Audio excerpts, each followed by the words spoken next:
এক লোক সারা জীবনের কষ্টে জমানো স্বর্ণমুদ্রা একটি কলসের মধ্যে ভরে লুকিয়ে রাখল নিজের বাড়ির পাশের গভীর জঙ্গলে। তারপর নির্ভর মনে বিদেশে চলে গেল। বহু বছর পরে ফিরে এলো, কিন্তু মাথায় যেন বজ্রাঘাত। কিছুতেই মনে করতে পারছে না কোথায় পুঁতে রেখেছিল সেই স্বর্ণভর্তি কলসটা। দুশ্চিন্তায় পাগলের মতো হয়ে গেল সে। তখন একদিন হাজির হলো ইমাম আবু হানিফা রহত এর দরবারে। সব কথা খুলে বলল। হরত বললেন, আজ সারারাত নামাজ পড়ো, ইনশাআল্লাহ তোমার সমাধান হবে কি। সেই লোকটি নামাজে দাঁড়িয়ে গেল। আল্লাহর কি কুদরত! প্রথম রাকাত শেষ করতে না করতেই হঠাৎ মনে পড়ে গেল সেই জায়গার কথা।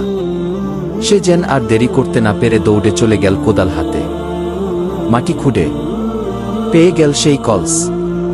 পরদিন সকালে আবার হাজির হলো ইমামের সামনে। বিস্ময়ে ভরা কণ্ঠে বলল, হুজুর, গত 6 মাস ধরে চেষ্টা করছি, কিছুতেই মনে পড়েন, আর আপনি যা বললেন ঠিক সেটাই করতেই সাথে সাথে মনে পড়ে গেল। তখন হরত ইমাম আবু হানিফা রহত বললেন, কি ভাই, শয়তানি তোমাকে ভুলিয়েছিল যাতে তুমি আল্লাহকে ভুলে যাও, কিন্তু তুমি যখন ঠিক করলে সারারাত নামাজ পড়বে, শয়তান বুঝে গেল তার ক্ষতি হয়ে যাবে, তাই সেই তোমাকে কলসের কথা মনে করিয়ে দিল যেন তুমি নামাজ না পড়ো। শয়তানের চেয়ে বড় চতুর কেউ নেই, কিন্তু আল্লাহর রহমতের কাছে সে কিছুই নয়, যদি আমরা সেই রহমতের দিকে ফিরে তাকাই।